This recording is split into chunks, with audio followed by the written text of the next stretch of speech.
Olá, amigos. A paz do Senhor Jesus Cristo. Deixa eu te falar uma coisa. Você já ouviu falar que quando morre alguém, a alma dessa pessoa ou vai para o purgatório, ou é reencarnada em outra pessoa, para que outra pessoa venha a viver? Meus amigos, a Bíblia diz que quando morre alguém, essa pessoa entra num estado de inconsciência. Essa pessoa está dormindo, esperando a volta de Cristo. Não existe alma. Você e eu, nós não temos uma alma. Nós somos uma alma. A Bíblia diz que quando o Senhor criou, fez Adão, Adão foi feito do pó da terra. Então, Deus soprou nas narinas de Adão o fôlego de vida. Esse é o Espírito de Deus, que te dá vida, que nos dá vida. Se o Espírito nos deixa, nosso corpo é somente pó, nós morremos. Em Gênesis, a palavra de Deus diz que quando Deus formou o homem do pó da terra, o homem se tornou alma vivente. Então, amigos, você não tem uma alma, você é uma alma. Quando o Senhor criou Adão, fez Adão e Eva, eles viviam num paraíso, no jardim do Éden, onde eles tinham de tudo, do bom e do melhor. Essa palavra paraíso pode descrever exatamente como era que viviam Adão e Eva. Eles tinham constantemente a presença de Deus. Quando o pecado entrou no mundo, quando Eva se deixou levar pela serpente e se tornaram pecadores, então o mundo veio a ser essa coisa caótica que nós vemos hoje. Mas Deus, amigos, está preparando um novo céu e uma nova terra. E neles nem todos habitarão nesse novo céu, nessa nova terra, mas para aqueles que tomarem a sua cruz e carregar.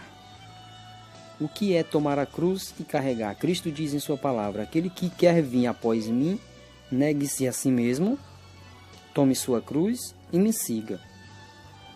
Mas o que é tomar a sua cruz? Lembre-se que quando Cristo estava carregando a cruz dele, ele estava caminhando para a morte. E é justamente isso que você tem que fazer: morrer para o mundo. A palavra de Deus diz: quem é de Deus não é do mundo, quem é do mundo não é de Deus. Você não deve ser mundano. Busque Deus todos os dias em oração, em constantes orações. Procure viver uma vida santa. Procure viver. Você e eu, nós somos falhos, somos pecadores. Mas se buscarmos a Deus, aquele que pode nos dar a vida, nós com certeza encontraremos a vida eterna. Lembre-se, antigamente as pessoas estavam debaixo da lei, estavam mortas para a glória do Senhor. Hoje, as pessoas, os pecadores, podem ir a Deus e pedir perdão pelos seus pecados em nome de Jesus Cristo, que morreu por você. Cristo sofreu o que você e eu deveríamos sofrer. Cristo foi cuspido, esbofeteado, mendigou, passou fome, passou sede, passou frio. Ele foi escarnecido e foi crucificado. A morte que nós merecíamos. Hoje, nós pertencemos a Cristo. Nossas vidas estão com Ele. Por essa razão é que Ele diz que eu sou o caminho, a verdade e a vida. E também Ele diz que ninguém vai ao Pai senão por mim, porque Ele nos comprou e por preço justo. Então, amigos, hoje você pode ir a Deus em oração, pedir perdão pelos seus pecados em nome de Jesus e herdar o novo céu e a nova terra que o Senhor está preparando para nós. E sobre esse novo céu, essa nova terra, é a leitura de hoje.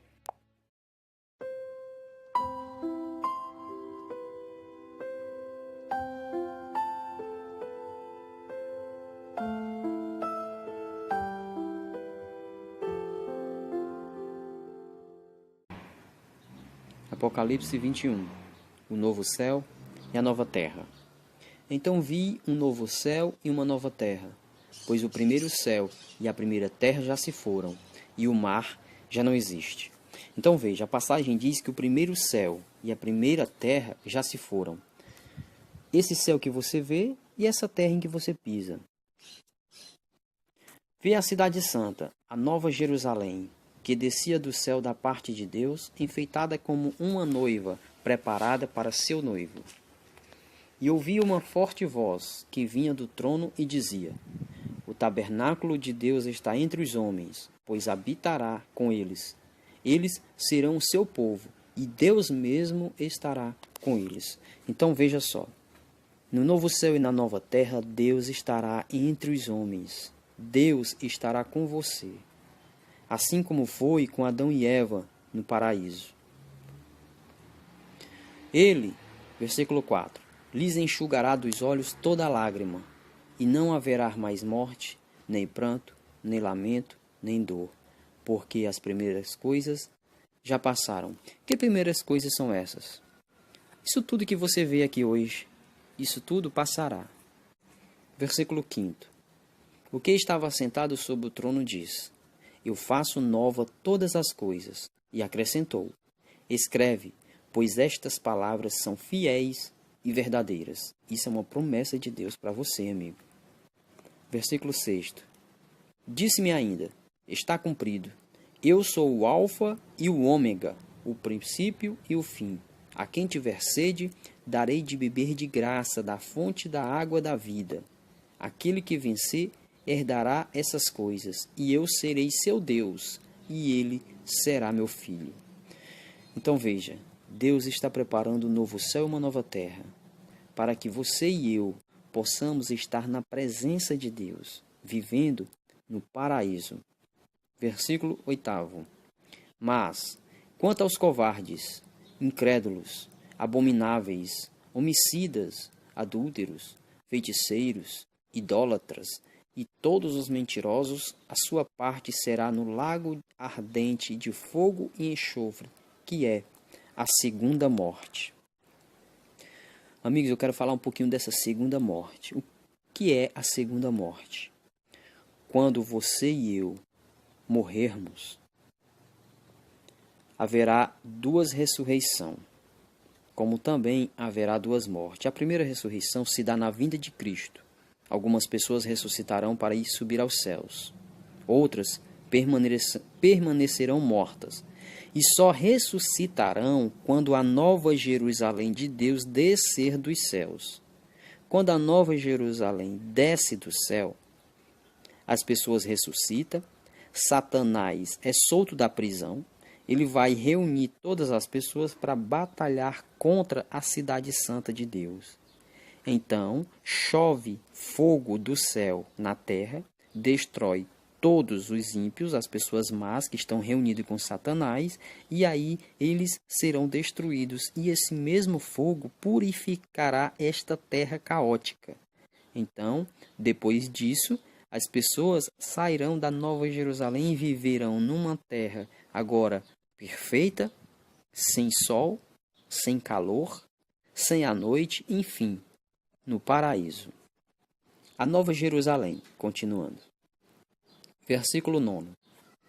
Um dos 7 anjos que traziam as 7 taças cheias das 7 últimas pragas veio e me falou: Vem, eu te mostrarei a noiva, a esposa do Cordeiro.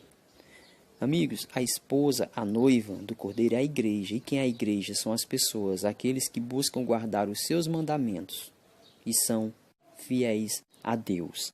A Deus, não a outros deuses, a Deus. 10. Ele me levou em espírito ao monte grande e alto e mostrou-me a cidade santa, Jerusalém, que descia do céu da parte de Deus, com cuja glória ela resplandecia como uma pedra muito preciosa, como se fosse jaspe cristalino. E havia um muro grande e alto com 12 portas. Em cada porta havia um anjo e nomes escritos sobre elas, a saber, os nomes das 12 tribos de Israel, ou seja, os filhos de Jacó, que Deus mudou o nome para Israel. Havia 3 portas no lado leste, 3 no norte, 3 no sul e 3 no oeste. O muro da cidade tinha 12 fundamentos, e neles estavam os nomes dos 12 apóstolos do Cordeiro.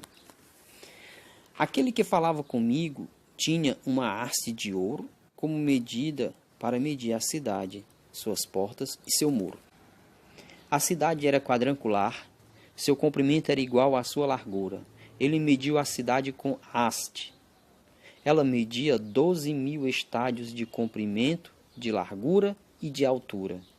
Também mediu seu muro, que, segundo a medida humana que o anjo usava, tinha 144 côvados. O muro era construído de jaspe, e a cidade era de ouro puro, semelhante a vidro límpido. Os fundamentos do muro da cidade estavam adornados de toda espécie de pedras preciosas. O primeiro fundamento era de jaspe, o segundo de safira, o terceiro de calcedônia, o quarto de esmeralda, o quinto de sardônica, o sexto de sárdio, o sétimo de crisólito, o oitavo de berilo, o nono de topázio, o 10º de crisópraso, o 11º de jacinto, o 12º de ametista. As 12 portas eram 12 pérolas. Cada uma das portas era feita de uma só pérola, e a praça da cidade era de ouro puro, transparente como vidro. Nela não vi santuário, pois seu santuário é o Senhor Deus Todo-Poderoso e o Cordeiro. A cidade não necessita do sol, nem da lua, para que nela brilhem, pois a glória de Deus a ilumina, e o Cordeiro é a sua lâmpada. As nações, ou seja, as pessoas, andarão em luz, e os reis da terra lhe trarão a sua glória. Suas portas não se fecharão de dia, e ali não haverá noite. Para ela virão a glória e a honra das nações. Nela não entrará coisa alguma impura, nem o que pratica abominação ou mentira, mas somente os inscritos no livro da vida do Cordeiro. Meus amigos, a palavra diz que haveria um poder que mudaria os tempos e a lei de Deus. E os adoradores desse poder, eles não estavam inscritos no livro da vida do Cordeiro, que foi morto desde a fundação do mundo. Procure saber qual é o poder que mudou os calendários. A religião, esse poder é uma religião. Procure saber qual religião mudou os calendários e mudou também a lei de Deus. O 4º mandamento diz que nós devemos santificar o sábado. Esse poder diz que nós devemos guardar domingos e festas. Enfim, se você participa desse poder político-religioso, mais uma vez eu digo o que já disse em outros vídeos. Em Apocalipse, capítulo 18, versículo 4. A mensagem é para você. Meus amigos, eu espero que você tenha compreendido a leitura. Leia e releia. O Senhor está preparando um novo céu e uma nova terra. Nesse novo céu, nessa nova terra, entrará as pessoas consideradas filhos de Deus. As Sagradas Escrituras, a palavra de Deus diz que todos nós somos criação de Deus. Mas aqueles que buscam ouvir a palavra de Deus e que adoram a Deus em verdade e em espírito, esses são filhos de Deus. Todos somos criaturas, mas nem todos somos filhos. Fique na paz do Senhor Jesus e até a próxima leitura, se o Senhor nos permitir.